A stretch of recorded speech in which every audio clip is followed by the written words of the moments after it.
Euh, D'abord, j'aimerais vous demander à chacun d'entre vous quelle serait, si vous aviez une baguette magique, la meilleure décision que vous prendriez pour pouvoir faire progresser la problématique du jour.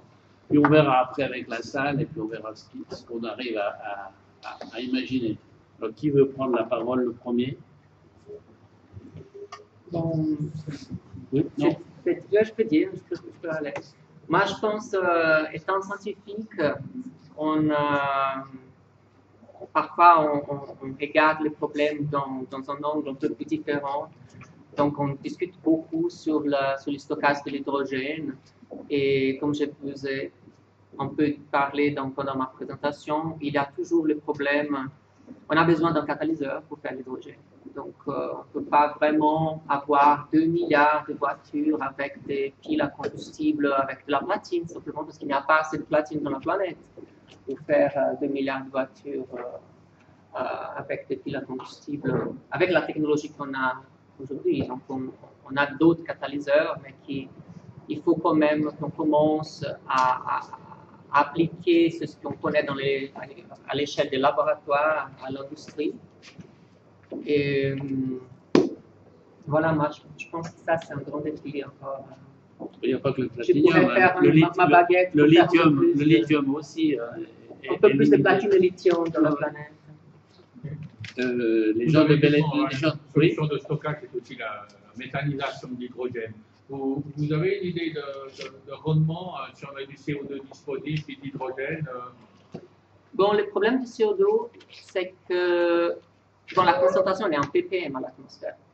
Oui, ça va pas. Il faut prendre le VG, du biogaz, des VG de l'industrie. Bon, je ne suis pas très sûr de chiffres pour vous donner, mais on est vraiment tout en bas maintenant en efficacité. Si on doit faire l'hydrogène avec l'électrolyse, on a déjà une bonne perte. Et puis encore, méthaniser les CO2, si on a beaucoup d'énergie, ça va. Sinon, c'est pas si mauvais. Non, mais ça a l'air. 30-40%, on arrive. Si le CO2 est disponible dans une bouteille, c'est autour de 45%. Et après, il ne faut pas oublier qu'après, le réseau de gaz, il a une capacité de stockage presque infinie. Est-ce qu'il y a des gens dans la salle qui savent ce que c'est que le groupe de la Perle du Lac? Non. En 1952, c'est 3 personnes qui voulaient mettre en place la télévision suisse romande. Ils n'ont pas demandé leur avis à Berne ou ailleurs. Ils ont fait des essais entre le parc de la Perle du Lac et puis le château Patinot à Colonie, transmettre des images. Il n'y a pas eu d'études de marché, mais en 1954, il y a eu les championnats du monde de foot en Suisse, et il y a eu une percée de la télévision absolument incroyable après. Alors, ce n'était pas par rapport au contenu, il n'y avait pas de télé-réalité, etc. Donc, je pense qu'il y aura toujours besoin de recherche fondamentale, comme monsieur nous le propose, et continue à se rendre compte qu'il n'y a pas assez de platine ou pas assez de lithium, etc. Mais entre ça et puis la voiture qui nous attend dehors, on fait le plein où? Bonne question. Est-ce que vous avez aussi quelque chose à ajouter? Bon, en fait, je répète ce que j'ai déjà présenté. On va dire, la nature, le produit est prêt. C'est une nature série. Et si vous faites un essai ou si vous faites l'expérience, il n'y a absolument pas de différence entre une voiture diesel et essence. Pas du tout. Vous ne voyez même pas une différence. La X35 diesel existe aussi. Donc pour nous, je pense en Suisse, c'est un défi encore plus difficile à avancer en comparaison avec notre voisin. Et je pense il faut qu'on trouve des municipalités avec des projets qui existent déjà ou des discussions power to gas, donc il y a aussi la partie mobilité dedans, et de faire une preuve au public que cette technologie, cette voiture électrique avec pile à combustible, c'est quelque chose pas dans l'avenir high-tech, c'est quelque chose pour demain. Et la question sécurité, qui était aussi déjà des commentaires, il y avait des tests, crash tests, allumer la voiture, le réservoir, et juste imaginez ou regardez dans la voiture, cet réservoir, c'est un des seules pièces qui n'était pas produit par Hyundai, c'est quelque chose qui était acheté par un livreur. C'est un mélange titane, je ne peux pas vous dire exactement, mais c'est beaucoup plus sûr. Imaginez des voitures diesel essence, ce sont des réservoirs plastiques. Donc, je pense que pour le public, il faut maintenant vraiment donner des outils ou de montrer c'est quelque chose vraiment sûr, de donner la confiance. Vous voyez chaque jour maintenant des voitures électriques dehors et ça prenait aussi quelques années. Et maintenant, je pense que c'est un peu particulier en Suisse, l'État va faire une décision sur quelle technologie on avance, mais c'est possible de supporter quelques projets pilotes. Donc, s'il y a des municipalités qui supportent un projet comme ça, des partenaires de l'industrie, près de l'hydrogène, puis un combustible, on peut avancer, je pense, assez vite. Je ne pense pas que l'État va faire un réseau de distribution d'hydrogène pour Hyundai. Donc il faudra peut-être bien quand même avoir d'autres interfaces. Que vous souteniez un tel projet, oui, mais est-ce qu'on a toujours des gens aussi futés que M. Closet qui calculent pour savoir, pour revenir de Kreuzlingen, s'il a encore assez d'hydrogène? C'est pas très difficile, ça vous tient éveillé quand vous conduisez. Mais pour avoir plus qu'un monsieur Closet sur la route avec de l'hydrogène, il faut faire quoi? Tout d'abord, j'aimerais juste revenir sur la remarque sur le platine, relativiser un petit peu. Si je me souviens bien, Jérôme, tu me corriges, mais dans notre pile à combustible 10 kW, il y a à peu près 8 grammes de platine, qui est la même quantité que vous avez dans un pot catalytique d'une grosse berline. C'est 8 grammes de platine. Donc si on arrivera à faire 2 milliards de voitures au diesel, j'espère avec pot catalytique pour nos poumons, on arrivera à faire 2 milliards de voitures en pile à combustible. Donc c'est cher, mais ce n'est pas si rare que ça au niveau platine. Si vous avez développé un très bon marché, je suis le premier preneur. Après, en ce qui concerne l'infrastructure, je rejoins tout à fait mon collègue de Hyundai. Moi, je vois ça, la solution énergétique globale, comme ça a été présenté au début, avec la stratégie 2050, etc., ne se fera qu'avec un mélange de différentes solutions. Donc, il y aura beaucoup de solaire, un peu d'éolien, toujours de l'hydraulique, on espère beaucoup moins de nucléaire, on espère aussi beaucoup moins de pétrole. Mais après, au niveau vecteur énergétique, il y en aura certainement plusieurs, et un des vecteurs énergétiques, ce sera l'hydrogène, parce qu'on en aura besoin pour stocker du surplus électrique, et on en aura besoin pour se déplacer, pour produire de l'électricité de manière décentralisée, etc. Donc c'est vraiment ce mélange-là de toutes ces différentes sources et toutes ces différentes technologies qui vont générer en fait la disponibilité de vecteurs énergétiques comme l'hydrogène. Et elle n'aime pas. Qu'est-ce qu'on en pense? De mon avis, un problème plus grand, c'est le marché qui se développe très lentement. Et de mon avis, toutes les technologies sont prêtes pour entrer le marché, mais si on n'a pas des clients qui achètent des véhicules comme ça, avec la possibilité de l'utilisation de l'énergie renouvelable, ça arrête. Alors, de mon avis, c'est très important de commencer avec le marché. On doit arrêter d'acheter des véhicules essence ou diesel. On doit commencer avec acheter des véhicules à gaz, des véhicules électriques. Et les villes et les usines plus grandes doivent commencer avec la construction des services stations hydrogène. Parce qu'avec les trois systèmes, on a la possibilité d'entrer l'énergie renouvelable et pas avec le diesel et pas avec le gasoline. Encore, monsieur. Pour les bateaux, Ouais. si j'avais une baguette magique, évidemment, je mettrais aussi une station-service directement dans un port pour pouvoir pour pouvoir commercialiser ces bateaux. Parce qu'effectivement, on s'aperçoit qu'au niveau technologique, la combustible appliquée à la navigation fonctionne très bien. Le système de la combustible, c'est au point, ça fonctionne bien. Et puis, on se heurte au même problème, disons, que l'automobile, c'est qu'il faut un réseau de distribution d'hydrogène pour qu'on puisse commercialiser ce genre d'objets. Qui, par ailleurs, ont quand même quelques avantages. Bon, c'est clair que sur les lacs, la navigation la plus écologique, c'est le voilier. Mais il y a des gens qui n'aiment pas la voile ou qui sont confortables avec son maniement. Donc, effectivement, il y a quand même la moitié des bateaux en Suisse, enfin, en tout cas sur les lacs européens, qui sont les bateaux à moteur, avec des sources de pollution de l'eau, en fait, qui sont nos ressources aussi d'eau potable.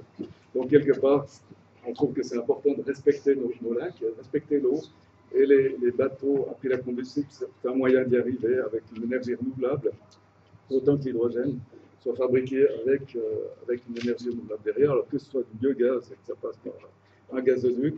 Étant électricien, moi, je veux dire que c'est aussi avec les énergies renouvelables électriques qu'on pourra peut-être s'en sortir. Et juste en passant un jour d'été, pour donner un parallèle intéressant quand même, un jour d'été en Suisse, vous avez l'équivalent d'un demi-litre de pétrole par mètre carré qui arrive sur le sol un jour d'été. Donc le solaire est une source d'énergie qui n'est pas négligeable, contrairement à ce qu'on a encore tendance à accorder. Par contre, lorsqu'on aura justement effectué la stratégie politique 2050 et qu'on aura réalisé nos 20% de production solaire en Suisse, hein, l'équivalent de nos 20% de consommation, ce qu'on a de la peine des fois à imaginer, on travaille sur ces projets-là aussi, c'est qu'un beau jour d'été, on va dépasser de 20 à 30% la consommation avec la production électrique solaire. Ça voudra dire quoi? En 2050, c'est-à-dire qu'il faudra arrêter toutes les usines hydrauliques, toutes les usines du réseau pour laisser que le solaire, et encore, on aura peut-être 30% d'énergie en trop, un jour comme ça. Donc là, ce sera indispensable d'avoir des bons moyens de stockage, et si possible saisonniers. Les barrages, est-ce qu'on va y arriver parce qu'ils seront peut-être vite pleins? Donc l'hydrogène représente certainement une solution intéressante dans le sens où on peut la garder longtemps dans des réservoirs. Et ça, c'est un vecteur qui est certainement intéressant pour le futur. On me reproche souvent de regarder trop loin, mais quand vous me parlez de 2050, moi je pense à cette ardoise dans un bistrot des Paquis où c'est marqué « Demain, Beaujolais est gratuit ». Une phrase qui est vraie tous les jours. Et on doit toujours payer le Beaujolais. Je peux juste ajouter quelque chose. Oui, allez-y. C'est que si vous regardez les 10 dernières années de votre vie, on a toujours tendance à penser qu'elle a passé vite. Alors, regardons un petit peu le futur, et effectivement, le futur va arriver très vite aussi. Ouais. Et on est obligé de se préparer. Non, mais d'accord. Moi, j'aimerais demander à Van Gaal, du côté de l'hydrogène, de la production d'hydrogène, la mise à disposition d'hydrogène, etc., la démocratisation de l'hydrogène, etc., est-ce qu'il y a des trucs dans l'Horizon 2020, dans ce nouveau projet sur 2014-2020 de l'Union européenne? Il y a des appels justement pour promouvoir la mise en place de l'infrastructure. Ça va être un problème qui n'est pas seulement un problème suisse. Peut-être que dans les Scandinaves, ils ont un petit peu d'avance, mais je ne pense pas qu'au Portugal, ou bien même avec nos voisins français. Il y a un pays qui est bien en avance, c'est l'Islande. Ouais. Pour la raison toute simple que l'Islande a l'énergie thermique qui vient du sol. Réchauffe les trottoirs, les routes et tout. Okay. L'Islande produit de l'hydrogène grâce à ça. Donc, si je traduis ça, c'est Inolab qui a bien de l'expérience avec les projets européens, serait à même de draguer des gens qui peuvent les aider. Je pense l'OFEN ou bien l'OCEN à Genève, ils vont pas faire un projet destiné à Hyundai. Excusez-moi, vous comprenez très bien ce que je veux dire. En revanche, ils sont capables, s'il y a un groupe qui veut faire avancer les choses, la perle du lac pour la télé, de catalyser avec d'autres pays qui, eux, sont en avance. Parce que j'ai cru comprendre qu'en Allemagne, ça bouge aussi très fort. Ça bouge très fort, mais bon, il y a différents aspects. Une fois, c'est, comme déjà montré, c'est le projet High Five supporté par l'UE.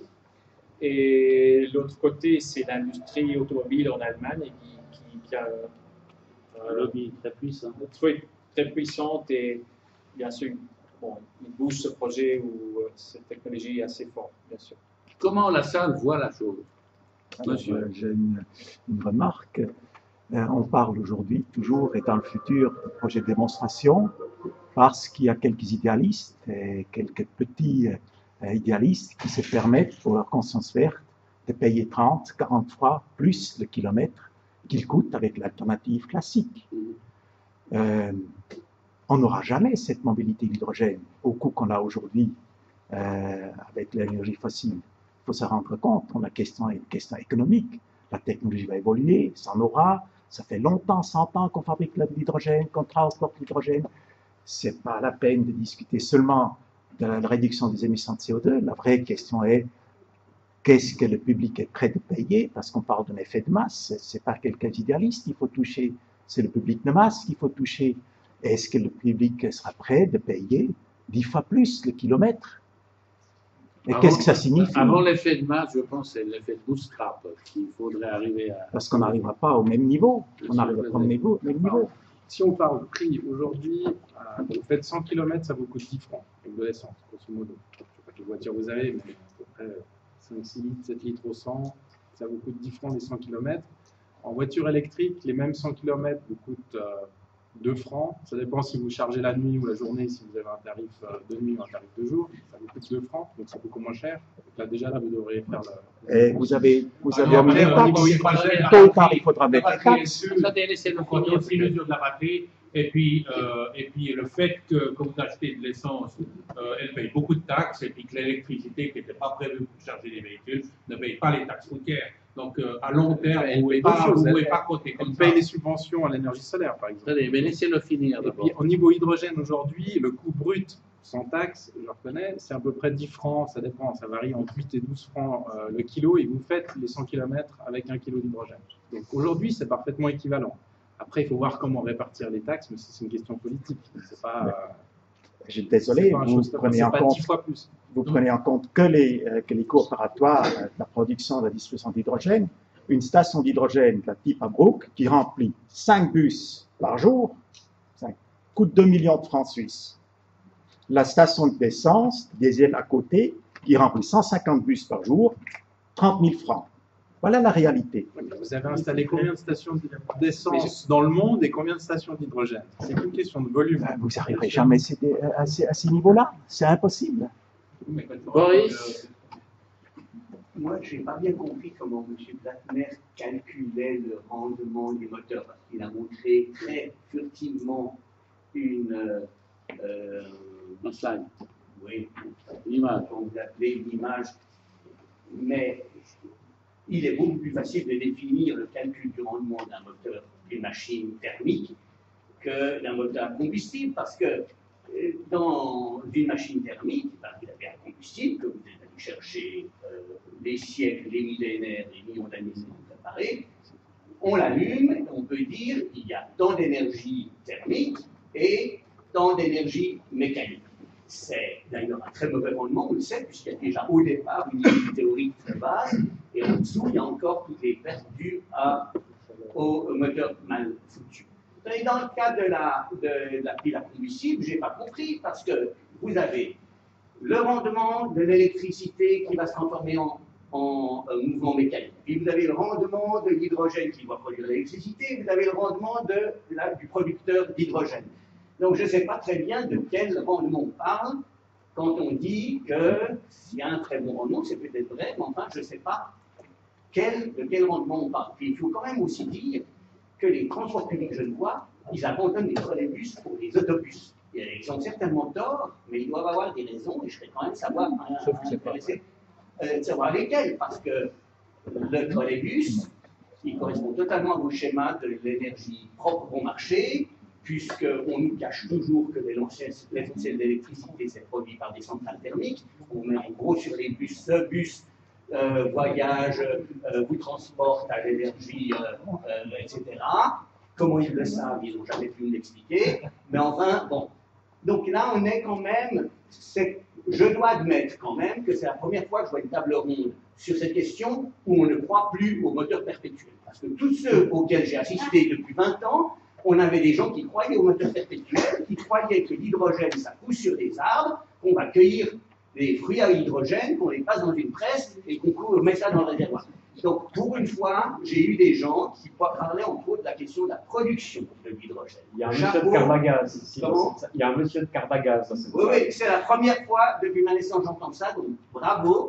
Mais malgré tout, ça stimule donc mes questions. Est-ce que concernant l'efficacité, M. Plattner veut répondre? Vous pourriez remontrer Après, personne ici. Et il a été interpellé.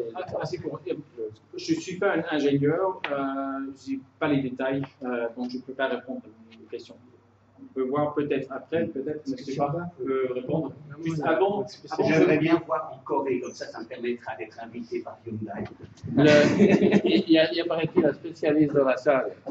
Je voulais juste dire qu'il existe un site internet, il s'appelle optiresource.com. Peut-être je peux envoyer le link à tout le monde.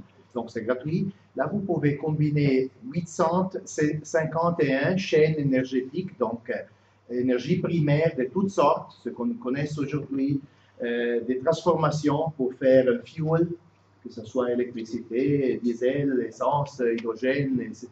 Et après, des motorisations de différents types. Donc, il y a plus de 800 combinaisons et vous avez là, interactivement, les résultats en termes d'efficacité et d'émissions CO2.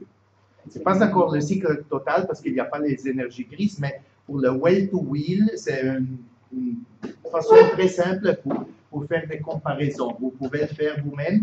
Il y a une app qui est gratuite aussi, que vous pouvez télécharger. Ça s'appelle toujours OptiResources. Alors, s'il vous plaît, vous donnez ça à Gilbert. Oui, je vais il va faire le mail à tous les gens qui sont dans la salle. Autre question, autre remarque, observation sur la station-service. Une différenciation que vous n'avez pas du tout mentionnée, c'est que la station-service de Brugg produit son propre fuel sur place pour les 2 millions investis. La station-service à essence, bien sûr, elle produit son propre. Elle achète l'électricité. C'est nous qui l'avons investi. Elle ne fait pas partie du prix de la station. C'est les 2 millions, ça comprend l'électrolyseur Hydrogenix. Non. Vous l'avez acheté et vous l'avez offert. Non, mais c'est notre propriété. Elle ne fait pas partie de l'investissement de la station. Bon, si vous rajoutez un électrolyseur Hydrogenix, disons, ça coûte 500 000 francs, 1 million. 800 000. Voilà. Donc ça fait 3 millions la station. Mais c'est la station d'à côté qui produit l'essence. Si vous lui mettez une raffinerie pour qu'elle produise sa propre essence, ce sera plus que 3 millions. Évidemment, évidemment. Mais ce que j'ai dit, évidemment, bien sûr. Mais c'est ce que ça revient au même problème, c'est que dire. Qu'est-ce que va signifier pour la société la mobilité comme elle est aujourd'hui, qui coûte 3 fois rien dans le portefeuille d'une famille, elle va coûter d'une manière significative. Donc la mobilité sera une autre. C'est une question politique. La technologie qu'on dit ici, moi j'y crois, c'est le futur. C'est ça le problème. Mais on n'a pas de gouvernance en Suisse qui promeut, qui donne le pas et qui enlève le risque énorme qui existe pour construire une infrastructure. C'est des discussions éternelles qu'on a aussi avec Hyundai, que dire, il n'y a pas de gouvernance en Suisse. Il n'y a rien qui se fait, on attend. Juste un commentaire. Moi, je ne suis pas ingénieur, je ne suis pas depuis longtemps dans cette problématique technologique, je m'occupe de communication. Et des questions sur des prix de l'hydrogène et tout ça, j'ai un grand souci. Je ne comprends pas pourquoi on pose des questions comme ça maintenant, avant d'avoir des réponses, des résultats. Je n'ai pas des chiffres derrière, mais au moment-là, comme j'ai montré, on est dans une pré-commercialisation. On cherche des innovateurs. Donc, il faut faire des essais, une preuve, pour avoir des réponses, des réponses à des questions comme ça. Je donnerai aussi à Gilbert juste un petit clin d'œil pour plaisanter de temps en temps, parce que ça fait du bien. Un site où il y a tous les dessins de Jules Verne en 1900 sur l'an 2000 et toutes les inventions technologiques qui allaient suivre. Et on se reconnaîtra là-dedans. Il y a monsieur... C'est surtout Robida, le dessinateur Robida, qui est célèbre pour ses visions de Paris en l'an 2000. Oui, de mon avis, vous avez raison. Si on prend les technologies avec l'énergie renouvelable, ils sont plus chers, mais seulement si vous prenez seulement les coûts directs. Si vous prenez aussi les coûts indirects, l'effet de serre, je suis sûr que tous les coûts sont beaucoup moins hauts avec les énergies renouvelables. Je suis d'accord. Et c'est un problème qu'on doit c'est un problème politique. Je ne sais pas comment on doit faire comme ça, mais en principe, les coûts directs sont plus hauts, mais les coûts indirects sont... Je suis d'accord. Encore une question là? Non, c'est tout à fait juste ce que vous dites. C'est que si on veut venir vraiment au concept du pollueur-payeur, la tonne de carbone, elle ne vaut pas $10 la tonne, comme ce que le marché a dévalué, mais en dégâts, elle fait environ 100 francs la tonne. Et puis pour éviter de la produire, ça coûterait 200 à 300 francs la tonne pour éviter de la produire. Donc tout dépend comment on veut fiscaliser ça, du point de vue par exemple une TVA qui serait plus basée sur le prix de vente, mais sur le CO2 du produit, parce que chaque produit a un ADN, on sait exactement combien de CO2 il a produit, on pourrait concevoir un système comme ça qui pousse au système qui produit le moins de CO2. Il nous faut une sortie d'une économie qui était basée sur des pétroles fossiles, des carburants fossiles. Très bon marché, trop bon marché, qui maintenant ont augmenté, mais une société qui ne s'est pas encore adaptée aux nouveaux prix. C'est clair qu'on est en crise économique parce que la production, si vous voulez, il y a des pays très pauvres qui sont aux limites en consommation. Comme ça, l'OPEC n'a plus besoin de taper sur les doigts de l'Arabie Saoudite pour produire moins, etc., pour que les prix restent élevés, les prix restent élevés comme ça. Et on a une société qui doit sortir d'une part de la fin du pétrole, puis de sa fin de pétrole. Alors, avant de vous donner la parole, j'aimerais juste aussi un bouquin qui est très intéressant, qui a été fait par un monsieur qui s'appelle Joseph Painter, et qui est intitulé Collapse of Civilization and Society.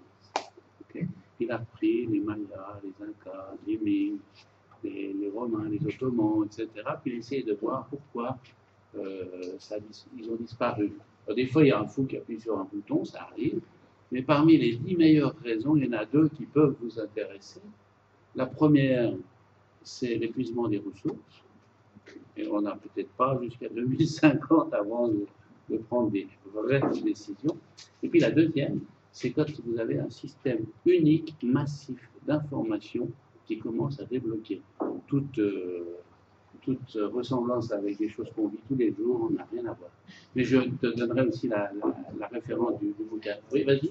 Je pense qu'on est en train de dégager beaucoup de CO2, nous-mêmes aussi maintenant. Ouais. Donc, je propose que donner la parole. Il y avait monsieur là et là.